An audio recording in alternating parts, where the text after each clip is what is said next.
Hello students. तो again I welcome you to my YouTube channel. और बच्चों, आज हम लोग जो वीडियो में चैप्टर स्टार्ट कर रहे हैं, we are starting with the chapter number 14। जो अगला चैप्टर आज हम लोग स्टार्ट कर रहे हैं, we are starting with the chapter number 14 और उस टॉपिक का नाम है डेप्रीशिएशन। चैप्टर नंबर 14 है और उस टॉपिक का नाम है डेप्रीशिएशन। क्या कंसेप्ट है डेप्रीशिएशन का, क्या मतलब है, देखो ध्यान से समझना। डेप्रीशिएशन टर्म मैंने आपको अकाउंटिंग इक्वेशन में बताया था और पहले भी काफ़ी बार बता चुका हूँ।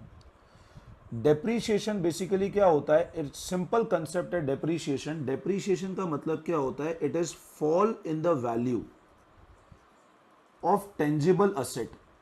मेरी बात फिर से ध्यान देना। डेप्रीशिएशन का मतलब है it is the fall in the value of tangible asset. Asset की वैल्यू गिरना। कौन से असेट की बच्चों? टेंजिबल असेट की।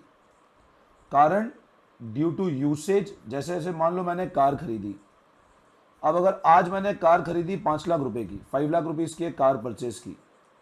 अगर मैं कल इस कार को बेचूंगा तो ये 5 लाख रुपए में नहीं बिकेगी, ये कम पे बिकेगी। तो डेप्रीशिएशन का मतलब क्या होता है? Fall in value of tangible asset due to usage, wear and tear. Wear and tear मतलब जैसे जैसे अपन यूज करेंगे उसका मेंटेनेंस आएगा। Efflux of time. Efflux of time मतलब जैसे जैसे टाइम निकलेगा आउटडेटेड होता जाएगा। और टेक्नोलॉजिकल चेंजेस। मेरी बात फिर से ध्यान देना बच्चों। डेप्रीशिएशन का मतलब होता है it is fall in value of tangible asset. ये ध्यान रखना, इनटेंजिबल असेट कभी डेप्रीशिएट नहीं होते हैं, वो अमोर्टाइज किए जाते हैं। एक और टर्म आगे मैं बताऊंगा, उनको राइट ऑफ किया जाता है। Right of. इनटेंजिबल असेट जब कम होते हैं, इनटेंजिबल असेट की वैल्यू को कम करने का मतलब होता है बच्चों अमोर्टाइज करना। AMORTIZE।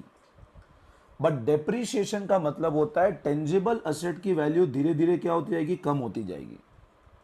कारण यूज किया, वियर एंड टियर हुआ, टाइम पास हो गया, टेक्नोलॉजिकल चेंजेस हो गए। तो डेप्रीशिएशन का मतलब क्या होता है? It is fall in the value of tangible asset. और ये कुछ कारण है डेप्रीशिएशन के। अब ये ध्यान रखना, जब भी मैं बात करता हूं डेप्रीशिएशन की बच्चों, डेप्रीशिएशन अकाउंट्स में बहुत इंपॉर्टेंट चैप्टर है और थोड़ा सा टेक्निकल चैप्टर है। मैं कोशिश करूंगा सारे वीडियोस के अंदर आपको डेप्रीशिएशन धीरे धीरे अच्छे से पढ़ाते हुए चलूं। ध्यान रखना, मैं जब भी बात करता हूं डेप्रीशिएशन की, डेप्रीशिएशन मैंने अभी आपको बताया fall in the value of tangible asset.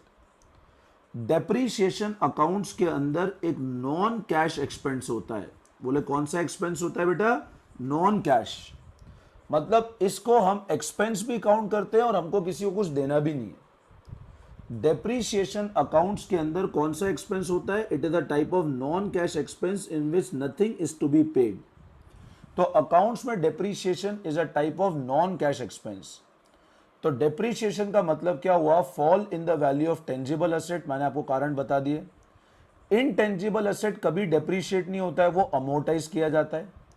और डेप्रीशिएशन अकाउंट्स के अंदर नॉन कैश एक्सपेंस होता है, जिसमें किसी को कैश नहीं पे करना है मेरे को। ठीक है ना? अब क्या होता है, जैसे हम लोग बेसिक एक बार नोटिंग कर लेते हैं। Depreciation refers to fall in the value of tangible asset. Tangible asset की वैल्यू गिरना due to usage, wear and tear, efflux of time और ऑब्सोलेंस ऑफ टेक्नोलॉजी।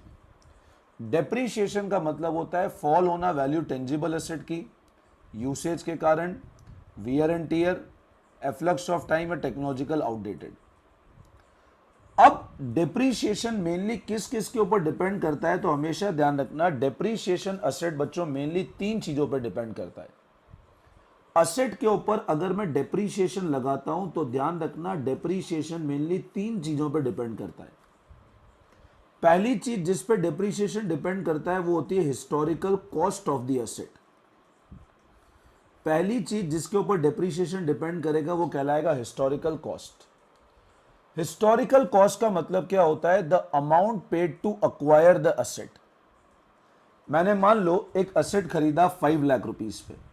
मैंने एक असेट खरीदा 5 लाख रुपीज पे।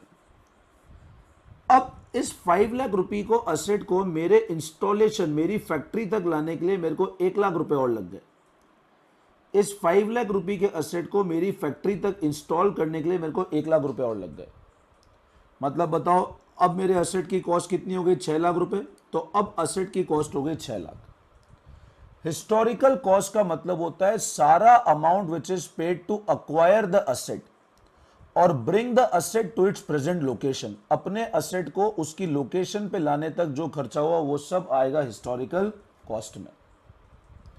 ये ध्यान रखना, असेट की कॉस्ट के अंदर, असेट की कॉस्ट नेसेसिटी क्यों है? क्योंकि डेप्रीशिएट हमेशा असेट की कॉस्ट होगी। अब अगर इस असेट की कॉस्ट में मैंने कुछ जीएसटी का अमाउंट पे किया, अगर इस असेट की कॉस्ट में बच्चों मैंने कुछ जीएसटी का अमाउंट पे किया तो वो इस कॉस्ट का पार्ट नहीं बनेगा। Always remember any type of GST, क्योंकि वो मेरे को वापस सरकार से रिफंड ले लूंगा। Any type of GST which is paid on purchase price of asset would never form part of cost of the asset. कुछ भी जीएसटी पे किया वो असेट की कॉस्ट का पार्ट नहीं बनेगा। तो पहला फैक्टर जिसके ऊपर डेप्रीशिएशन डिपेंड करता है वो होता है कॉस्ट। अब सेकेंड फैक्टर जिसके ऊपर डेप्रीशिएशन डिपेंड करेगा वो है रेसिडुअल वैल्यू। अब उसको रेसिडुअल वैल्यू कह दो या उसको स्क्रैप वैल्यू कह दो। स्क्रैप वैल्यू, रेसिडुअल वैल्यू एक ही बात है। रेसिडुअल वैल्यू क्या मतलब क्या होता है कि वो वैल्यू जिस पे असेट बिकेगा eight the end of its life, मतलब जब असेट की लाइफ खत्म होगी तो असेट क्या रेट पे बिकेगा वो कहलाती है रेसिडुअल वैल्यू या स्क्रैप वैल्यू। तो स्क्रैप वैल्यू का मतलब क्या होता है? That value eight which asset will be sold at the end of its life, कि जब असेट खत्म होने वाला होगा। हम ये एस्टिमेशन करते हैं, ये तो मेरे को पता नहीं है। आज मैंने मान लो एक कार खरीदी 5 लाख की, मेरे को लगा यार आज से 10 साल बाद ये मान लो 50,000 बिकेगी, तो ये स्क्रैप वैल्यू कि जब ये कार खत्म होगी तब कितने पे कम से कम बिकेगी वो कहलाता है रेसिडुअल या स्क्रैप वैल्यू। हो सकता है वो सच हो नहीं भी हो, बट मैं एस्टिमेट कर रहा हूं। तो रेसिडुअल वैल्यू का मतलब होता है that value which is available at the end of the life. और तीसरा पॉइंट होता है economic life of the asset. तीसरा पॉइंट होता है economic life of the asset. Economic life मैं एस्टिमेट करता हूं कि असेट कितने साल तक मेरे पास चलेगा। तो ध्यान रखना, the depreciation of asset depends on 3 factor. पहला फैक्टर है हिस्टोरिकल कॉस्ट, दूसरा फैक्टर है स्क्रैप वैल्यू और तीसरा फैक्टर है economic life of the asset. ठीक है, तो अगला हेडिंग लगाओ, what are the factors affecting factors depreciation of asset mainly depend on following factors. किस किस के ऊपर डिपेंड करेगा? पहला historical cost of the asset. All amount incurred till the asset is put to use और for making asset ready to use is included in the cost. जब तक asset अपनी रेडी पोजीशन में नहीं आया वो सब किस में इंक्लूड होगा? कॉस्ट में। Any type of GST paid does not form part of cost of the asset. कुछ भी जीएसटी दिया वो कॉस्ट का पार्ट नहीं बनेगा। रेसिडुअल और scrap value. Realisable value of asset at the end of life of the asset. Residual मतलब क्या होता है? जो हम एस्टिमेट करते हैं कि लास्ट हमको लाइफ में कितना पैसा आ जाएगा। और लास्ट इकोनॉमिक लाइफ, मतलब 3 फैक्टर होगा, हिस्टोरिकल कॉस्ट, रेसिडुअल और इकोनॉमिक लाइफ, कि number of year for which asset is expected to be used. तो डेप्रीशिएशन का मतलब क्या हुआ? एक्सपेंस नॉन कैश है। It is a expense which is charge due to fall in the value of tangible asset. कारण मैं बता चुका हूं। डेप्रीशिएशन हमेशा ध्यान रखना कौन से 3 फैक्टर पे डिपेंड करेगा? हिस्टोरिकल कॉस्ट, रेसिडुअल वैल्यू या इकोनॉमिक लाइफ पे। आई बात समझ में? अब हम लोग डिस्कस करते हैं डेप्रीशिएशन के साथ अकाउंटिंग कैसे करनी है, कौन कौन से मेथड्स होते हैं डेप्रीशिएशन के।